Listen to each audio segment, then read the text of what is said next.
पाकिस्तान और बांग्लादेश हमारे पड़ोसी देश हैं। इन दोनों ही देशों के हालात खराब हैं और तुर्की इन देशों में आई आपदा को अवसर में बदलने की फिराक में है। दरअसल तुर्की के राष्ट्रपति एर्दोआन इस्लामिक दुनिया के सबसे बड़े नेता बनने की कोशिश में है, जिसके लिए उनका ध्यान बांग्लादेश पर लगा हुआ है।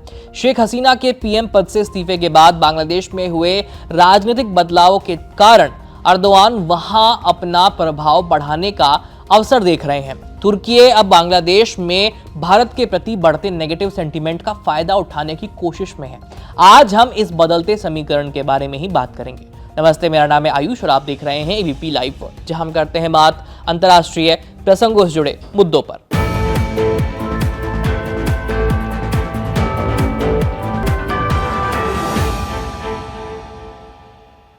पिछले कुछ समय से तुर्की ने बांग्लादेश में बिजनेस, डिफेंस और सांस्कृतिक सहयोग को बढ़ावा देने के जरिए अपनी मौजूदगी को तेजी से बढ़ाया है, उसको मजबूत किया है।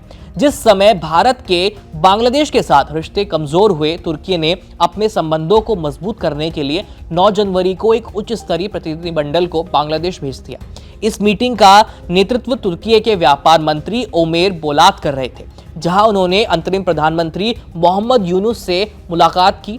चर्चा के दौरान मोहम्मद यूनुस ने तुर्की से बांग्लादेश में निवेश करने की अपील की, जिससे कि बांग्लादेशी युवाओं को रोजगार मिले।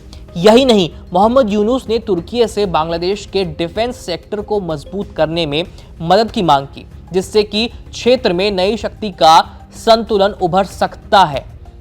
तुर्की के व्यापार मंत्री ओमेर बोलात ने इस सहयोग की संभावनाओं पर जोर दिया है और कहा है कि दोनों देश कपड़ा उद्योग से आगे जाकर के अपने सहयोग का विस्तार कर सकते हैं। लेकिन तुर्की की महत्वाकांक्षा केवल रक्षा सहयोग तक ही सीमित नहीं है, वो अब बांग्लादेश के इंपोर्ट मार्केट में भारत की जगह लेने की योजना बना रहा है। ओमेर बोलात ने साफ शब्दों में कहा है कि हम बांग्लादेश के आयात में भारत और दूसरे बाजारों की जगह ले सकते हैं। तुर्की का बांग्लादेश में बढ़ता प्रभाव हाल ही में पाकिस्तान और बांग्लादेश के बीच हुए ऐतिहासिक समझौते के बाद भारत के लिहाज से चिंताजनक है। इस समझौते के तहत दोनों देशों की नौसेनाएं 2025 के फरवरी महीने में सैन्य अभ्यास करेंगी, जो कि 1971 के बाद से पहली बार हो रहा है।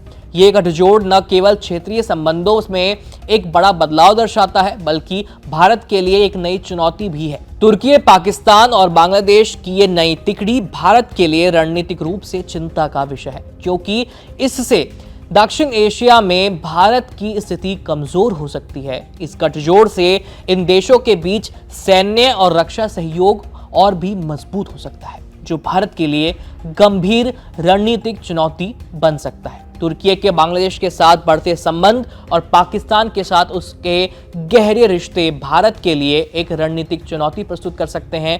दशकों से भारत और बांग्लादेश के बीच मजबूत व्यापार और रक्षा सहयोग रहा है, लेकिन हाल के राजनीतिक बदलावों और बांग्लादेश की विदेशी साझेदारियों ने विधिवत लाने की रुचि के कारण भारत की स्थिति को कमजोर कर दिया है। भारत को इस उभरते हुए समीकरण का सावधानी पूर्वक आकलन करना होगा और अपनी क्षेत्रीय रणनीति में इसके लिए बदलाव करना होगा, ताकि वो इस चुनौती का सही समय रहते सामना कर सके। बाकी इस पूरे मुद्दे पर आपकी क्या राय है, तुर्की के इस मूव पर आपकी क्या राय है, हमें कमेंट सेक्शन में लिख भेजिए। देश और दुनिया की तमाम खबरें जानने के लिए देखते रहिए एबीपी लाइव। मेरा नाम है आयुष। धन्यवाद।